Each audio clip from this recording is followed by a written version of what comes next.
La seconde partie de notre débat consacrée à ce vaste scandale d'évasion fiscale à grande échelle, le Panama Papers. Ce sont des dizaines et des dizaines de personnalités du monde politique, du monde sportif, de hauts magistrats, des ministres, des députés qui sont cités dans les archives de cette société Mossack Fonseca spécialisée dans les montages offshore. Le quotidien français Le Monde publie l'enquête menée avec 106 autres rédactions. Avant de reprendre ce débat, je vous propose ensuite d'écouter la réaction du chef de l'État français, François Hollande.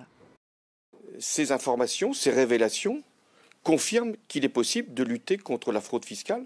C'est grâce à un lanceur d'alerte que nous avons maintenant ces informations. Ces lanceurs d'alerte font un travail utile pour la communauté internationale. Ils prennent des risques.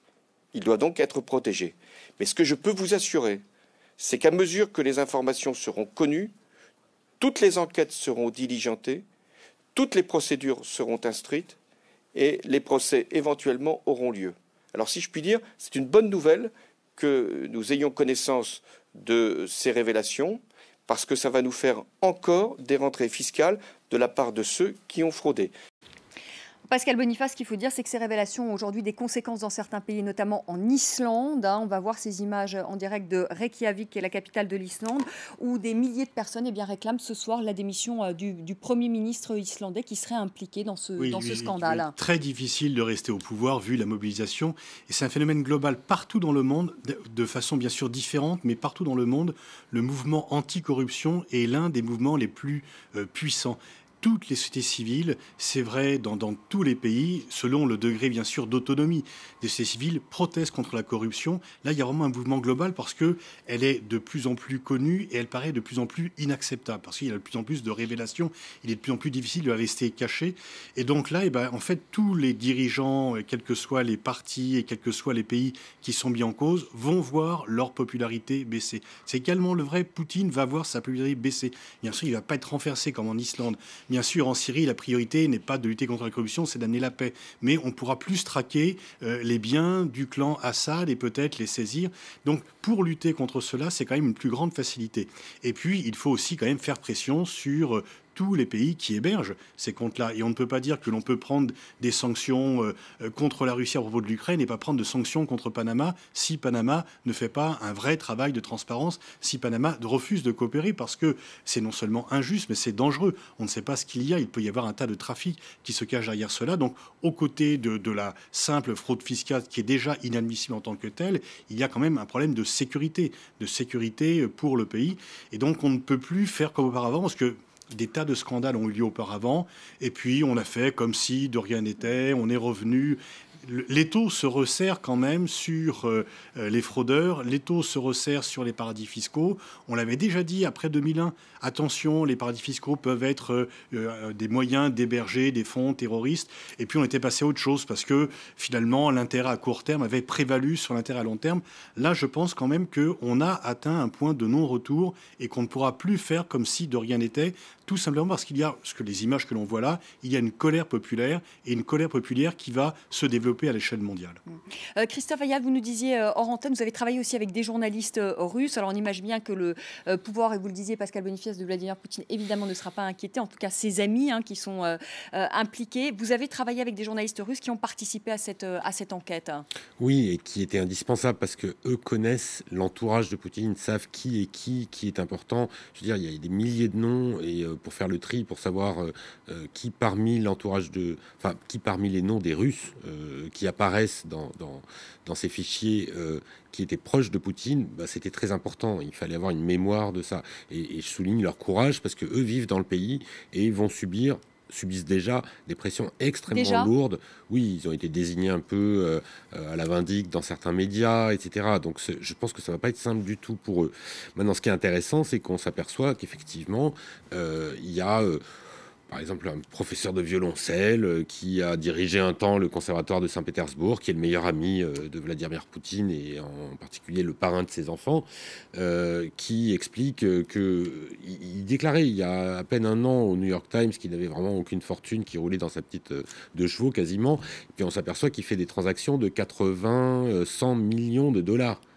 Donc évidemment, on peut retourner aujourd'hui voir cet homme, ou alors, si jamais on veut sanctionner Poutine, ça sera probablement son ami. Et ça ne va pas simplifier sa vie. Maintenant, ces journalistes russes, ils m'expliquaient aussi autre chose. C'est que je leur disais à un moment, mais vous ne cherchez pas des chefs d'entreprise, etc., indépendants. Ils disaient non. La fraude fiscale, moi, je ne suis pas contre. Dans un État comme la Russie, où camoufler son argent à l'État, c'est éviter d'être pillé et d'être racketté par l'État qui est possédé par des prédateurs.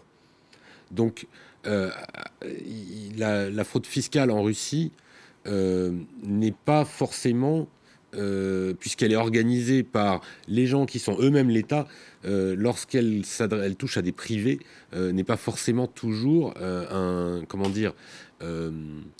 une faute morale comme elle l'est en Islande. Vous avez deux contextes totalement différents et radicalement, oui, absolument opposés.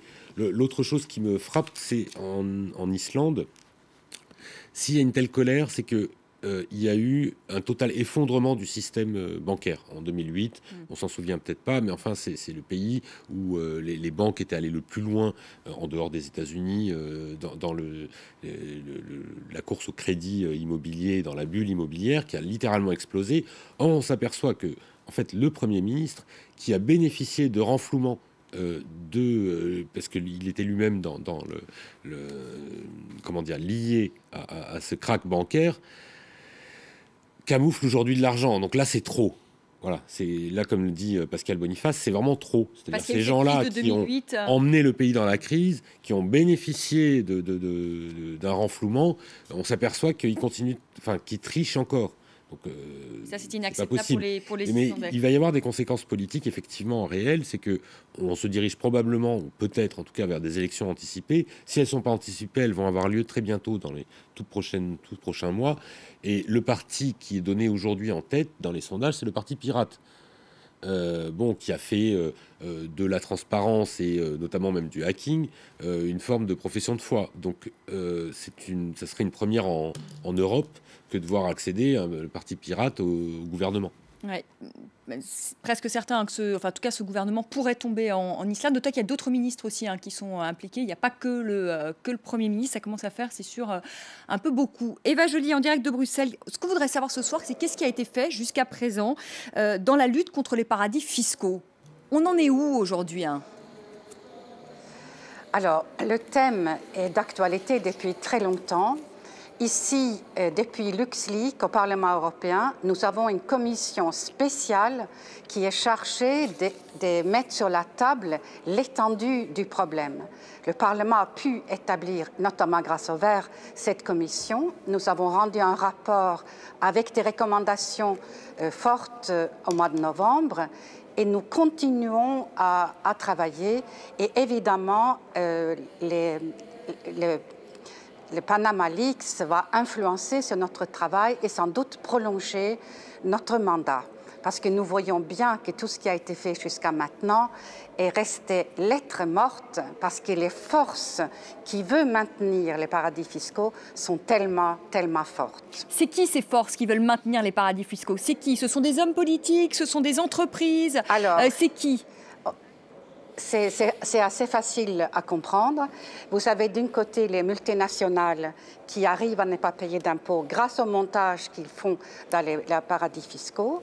Vous avez les individus riches qui font le montage, ce que nous voyons là dans le leak Panama, avec des sociétés écrans pour ne pas payer d'impôts. Ils ont beaucoup d'influence. Et vous avez les criminels qui blanchissent leurs fonds. Et donc, ça aussi, c'est une résistance forte. Et vous savez, les partis politiques, comme je disais tout à l'heure, qui veulent faire des opérations qui ne rentrent pas dans les comptes de campagne. Donc, tout cela fait des forces très puissantes. Et je dirais que les banques sont des parties très actives aussi pour empêcher tout changement. Parce que c'est un business très important. Le blanchiment rapporte beaucoup. Et aujourd'hui, pour moi, lorsque vous regardez le compte d'UBS, par exemple, il y a 20 pages pour énumérer les procès en cours. Ils ont 4 milliards de provisions pour le procès. C'est-à-dire leur activité est terriblement délictuelle. Et je dirais la même chose pour la Société Générale. Et donc, il faut mettre fin à tout ça. Il faut mettre fin au fait qu'il y a des intermédiaires et des banques qui gagnent de l'argent en pillant nos ressources publiques et en pillant, ne l'oublions pas, les pays en voie de développement. Je pense souvent à l'Afghanistan qui a bénéficié de 100 milliards de dollars de l'aide au développement depuis le début de la guerre. Mais sur ces 100 milliards, il y a peut-être 4 ou 5 qui ont bénéficié de la population. Les restes sont partis dans les paradis fiscaux et ont bénéficié aux personnalités afghanes, mais pas que, aussi internationales.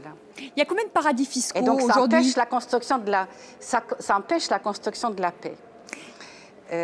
Ça dépend comment on les compte, mais 70, 80 paradis fiscaux. Manon Aubry, il y en a beaucoup, il y en a au sein de l'Union européenne. Et si nous avons tant de problèmes de fonds publics, de manque de rentrée d'impôts, c'est aussi parce que les États membres se livrent une guerre pour pouvoir taxer le revenu du pays voisin. Alors, quels sont les paradis fiscaux au sein de l'Union européenne? C'est le Luxembourg, on peut toujours considérer que c'est un paradis fiscal aujourd'hui, hein?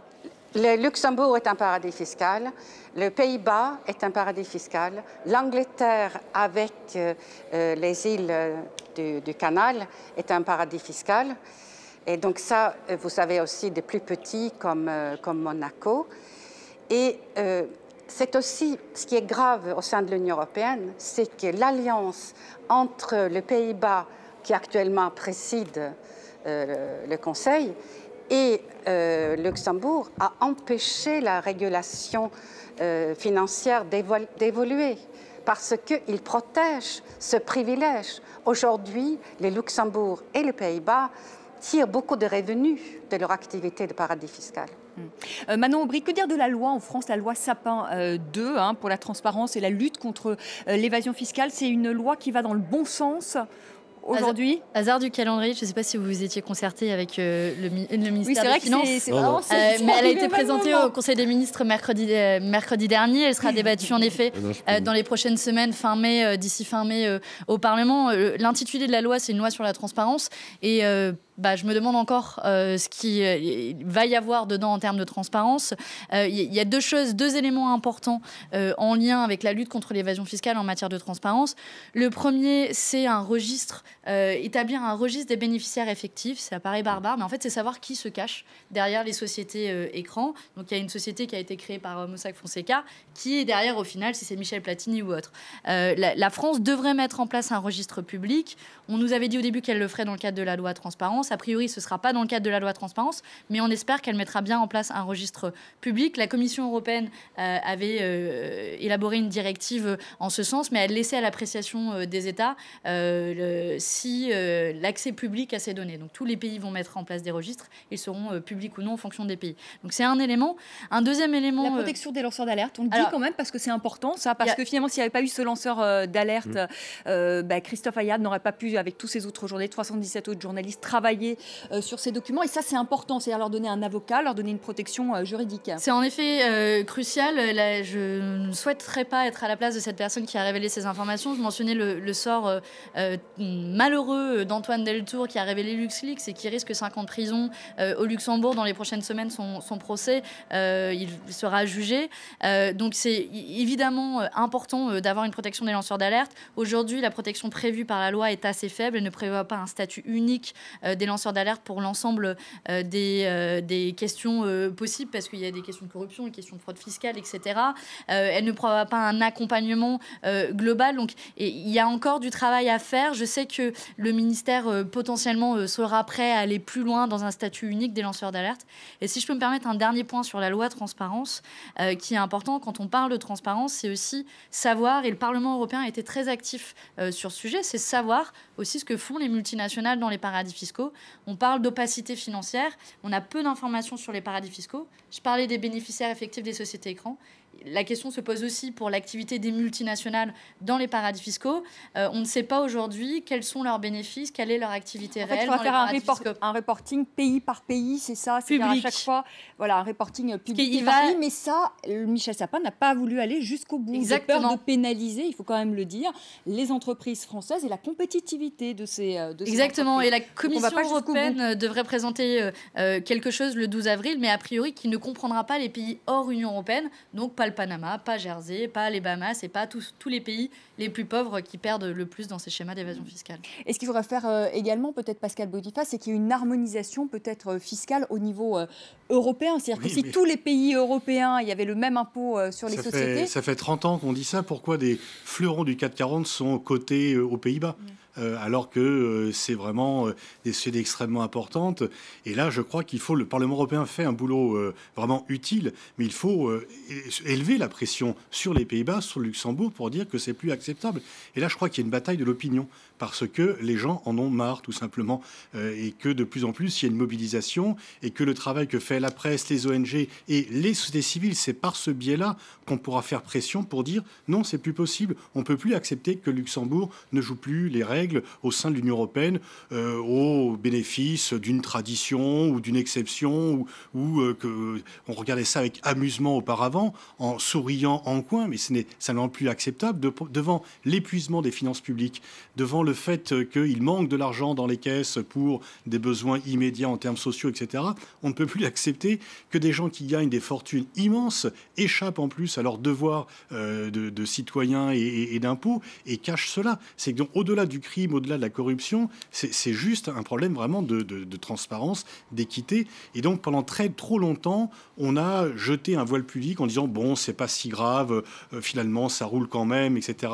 Et là, je pense qu'il y a vraiment une colère de l'opinion qui est de plus en plus forte et que les gens vont de moins en moins l'accepter, non seulement en Islande, mais également ailleurs. Et donc il faut effectivement se mobiliser pour que les États qui ne jouent pas la règle au sein de l'Union européenne ne puissent pas continuer à se dire qu'on a renfloué l'Irlande après la crise et on n'a pas fait suffisamment pression pour qu'ils changent leur système fiscal. Donc il y a quand même une sorte finalement de laisser faire, laisser aller au sein des grands pays qui disent bon allez, on peut vivre avec. Non, on ne peut plus vivre avec ça. Christophe Ayad, je le disais au début de l'émission, il y a un parti national français qui est cité. On le saura demain. Vous n'avez rien à nous dire ce soir? Non, on le saura demain. Demain matin tôt. C'est catastrophique quand même pour la classe politique française. Enfin, tout dépend de quel parti il s'agit. Mais c'est-à-dire que soit c'est un parti traditionnel, entre guillemets, c'est-à-dire la droite, ou le parti socialiste, ou le parti les Républicains. Et ça, c'est catastrophique parce que ça va peut-être pousser les gens justement à aller vers les extrêmes en pointant du doigt le discrédit de la classe politique. Ou alors c'est un parti politique d'extrême droite. C'est bien tenté, mais je vous dirai pas. Non. D'accord. Si on veut que les gens n'aillent pas vers les extrêmes, il faut justement lutter contre cela, dénoncer les coupables et qui en avait plus. Enfin voilà, c'est qu'on ne peut pas, parce que pendant très longtemps, effectivement, on a dit attention au populisme, il faut ne pas révéler cela parce que ça va attiser les extrêmes. C'est plutôt l'inverse, c'est plutôt de ne pas en parler ou de continuer avec cela qui favorise les extrêmes. Et donc s'il y a il peut y avoir une récupération, par exemple par le Front National, si demain c'est le parti Les Républicains ou le parti socialiste, en tous les cas, ils sont tous pourris. Si des gens ont triché, il faut les sanctionner. Et c'est pas parce que le Front National va monter, c'est qu'il va monter à court terme, mais c'est justement en faisant le ménage que sur le long terme, on bloquera la montée des extrémismes. Et oui, allez-y Christophe Ayad. Moi, ce que j'observe quand même, c'est que, il y a 2-3 remarques, mais les lanceurs d'alerte, ils ont une arme qui n'est pas seulement la fuite et l'alerte, mais qui est aussi la négociation avec les fiscs nationaux. C'est-à-dire qu'en fait, ils vendent pour pouvoir s'assurer, parce que c'est des gens qui dont leur carrière est terminée. Autant dire franchement. Je veux dire, vous travaillez dans un cabinet d'affaires où on vous demande de secret absolu et vous faites fuiter. D'abord, vous demandez surtout, vous faites en sorte de ne pas vous faire prendre. Mais en plus, il y a peu de chances que vous retrouviez du travail. Et un des moyens qu'ils ont aujourd'hui, c'est de vendre ces fichiers à des fiscs nationaux qui cherchent à récupérer de l'argent, et ça c'est déjà fait sur HSBC, ça a été le cas. On a récupéré, l'État français a récupéré pas mal d'argent.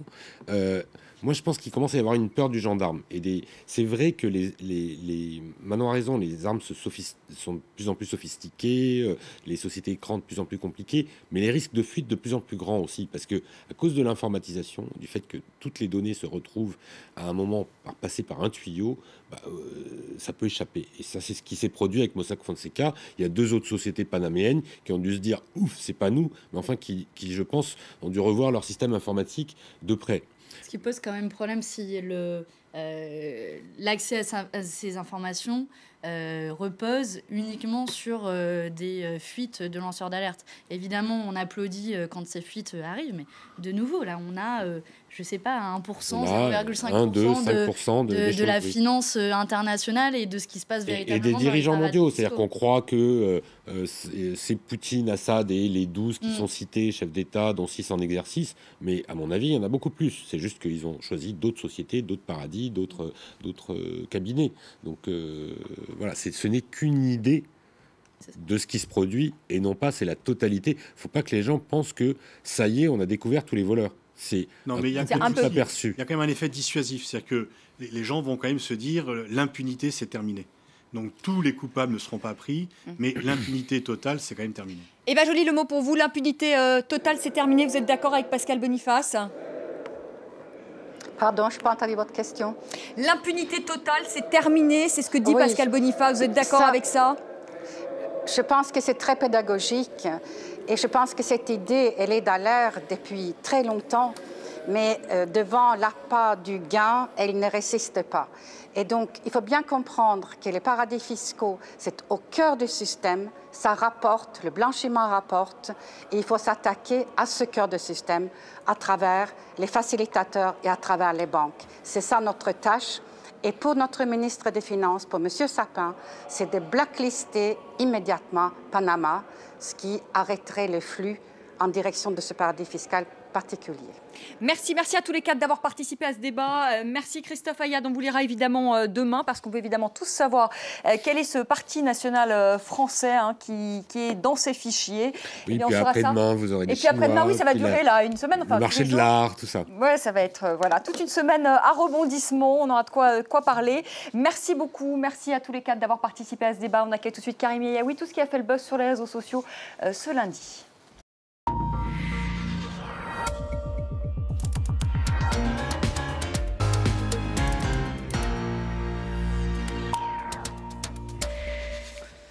Les unes de la presse internationale, Karim, qui témoignent de l'ampleur de ce scandale Panama Papers. Alors c'est vrai qu'en France, on a certainement lu Le Monde pour s'informer sur cette actualité, mais il y avait beaucoup d'articles à découvrir, notamment à la une du Süddeutsche Zeitung, qui titre sur Vladimir Poutine, sur les millions secrets du cercle Poutine. C'est un petit peu le même choix du côté du Guardian, avec cette enquête exclusive et les opérations secrètes à 2 milliards.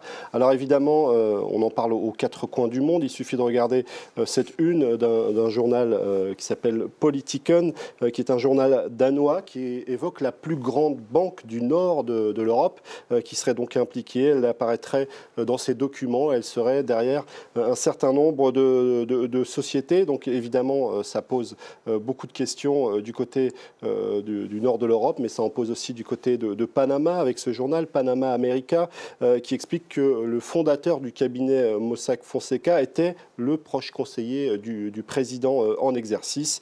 Et puis, on en parle aussi du côté du site de l'Obs, parce que c'est vrai qu'on parle beaucoup de Vladimir Poutine.